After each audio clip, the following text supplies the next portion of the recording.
Monty, I guess the first thing is you got the job done and you've secured that final spot. Congratulations. It must be a good feeling to know you're locked in for that 6 now.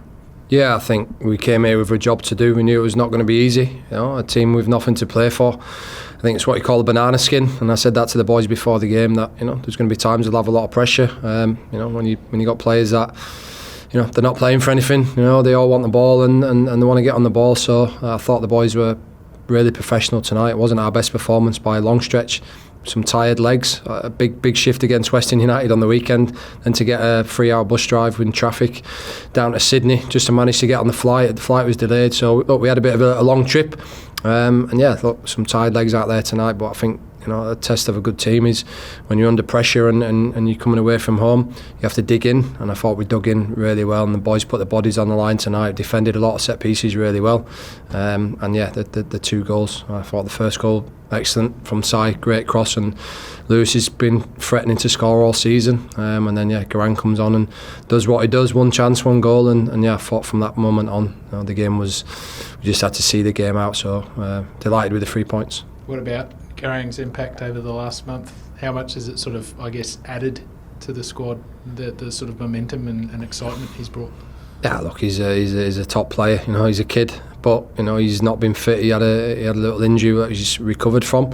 But we've got the smallest budget, the smallest squad in the league, and but what we are blessed with is good young players that I've coached for a couple of years that know what I expect, and they're honest, they're hard working, and look, there's plenty of us that played out there tonight that have been playing all season, but Garang is he's a special talent, and when he comes off the bench, he just needs 1 chance, and I think that shows what a talent he is, and great finish from him as well. But I think everybody tonight, the subs that came on, the boys that started, big shift, and we got the job done, so that's what we came here to do.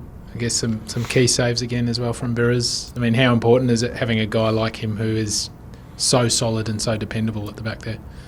Look, to be honest, I expect Viras to make them saves tonight. There was shots from distance, a couple of little scrambles really, for a lot of the possession that they had. I didn't think they really created that many clear-cut opportunities, but look, he's a top keeper.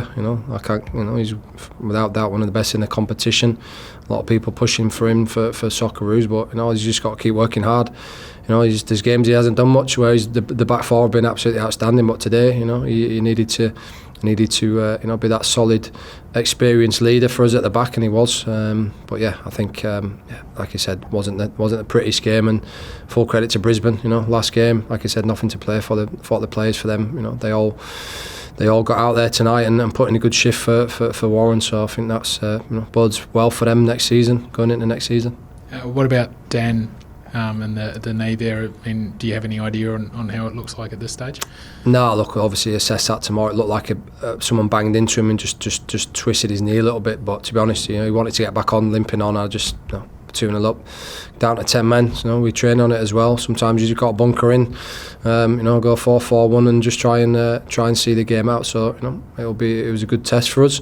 But I think that's the first time in eight years we've beat Brisbane away. So I think we've broken a lot of records this season for the club.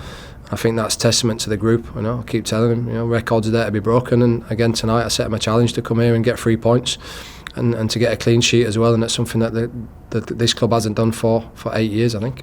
Congratulations on securing a spot in the finals. What does it mean for you, first year coaching the Mariners, to take the side back into the finals once again? Yeah, delighted. I've said it numerous times. We set ourselves a target at the start of the year with a group, and that was to get as far as we could in the FFA Cup, and we made the final. Lost against Melbourne, victory in Melbourne with a big Melbourne crowd, but I thought we deserved more on the night, but also to get in the top 6. Everybody wrote us off start of the year, before we even kicked a ball. Lost Matty Simon, lost Luca Wall. It's virtually a new team this year, bar 1 or 2. Rion Tonic as well, been out all season. So I had full belief in the young boys that I've coached for the last couple of years, and I think they've been the nucleus of the squad, with a couple of experienced boys around, and bringing in Jason Cummins to give us an extra striker in January was massive for us, because we only had Maresh and Marcos all season up until that point. For me, I wanted to become a coach, and I knew that that I know the club really well, and I knew that I'd spent a couple of years building a foundation in the academy to develop players. And for me, I don't see them as young players; they're A-League players. And as long as I'm at the club, I'll make sure that we continue to give them opportunities. And when they shine like they have done all season, I think it's testament to everyone at the club. You have got the final spot secured. We've also got a big game at the weekend. How you go about that now in terms of the prioritising winning the derby game, but also resting players, potentially keeping players ready for that final series? Yeah, look, it's been a heavy schedule for everybody. We've had a lot of games. We do have a small squad, so look, we'll dust everybody down. Marcos took a little knock against Western, which is why he didn't travel, so he should be back. Hopefully Dan Hall will be back, and Ruan Tonic as well. So hopefully a couple of boys coming back into the squad, and yeah, it's a big game. It's a derby. We're looking for a big crowd, and no doubt the Jets will be coming to spoil the party. So we'll be ready for the game on the weekend, and we try and win every game we play. 4 straight wins now, going to the derby and then on to the finals. Obviously, it's important to keep momentum up as far as winning. Yeah, of course. I think that's one defeat in 13 games, and yeah, momentum is big, and we've had some good results. We've gone to some tough places, away at Wellington, away at Newcastle, away at Brisbane, and beating Western United on the weekend. But we don't take anyone lightly. We don't take anything for granted, and we know we've got to keep performing, and yeah, we'll make sure we go out to win a game on Saturday against the Jets, another team with nothing to play for. So always dangerous when you're playing teams that don't have anything to play for. But I'll decide in the week which way we're going to go, but we're looking for a good crowd, and we want to give the fans something that they deserve as well, and that's going into finals on the back of this momentum that we've got. Thanks, Monty. Congratulations, and good luck Thank rest you. of the season. Cheers, guys. Thanks, Monty. All good. Thanks, Monty. Thank you.